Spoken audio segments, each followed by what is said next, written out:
Hi everyone. Today I've hit a new milestone on my channel and I wanted to thank you all for the support that you've given to me.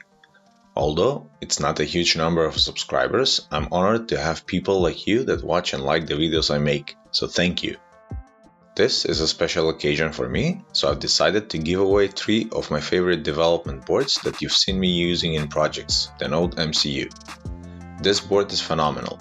It has an onboard Wi-Fi, 10 GPIOs, PWM support, USB TTL on board, I2C and SPI communication, one-wire support, an analog-to-digital converter, and an onboard LED.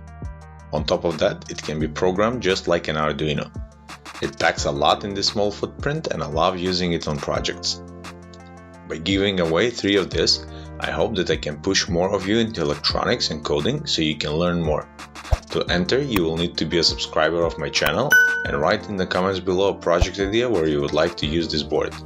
If you don't have any and still want the board, then just say that you want to join. I'm sure that you'll find some ideas in the rest of the comments.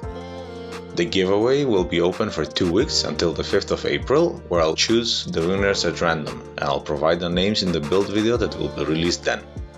Again, thank you all for your support, subscribe, comment below, and thanks for watching.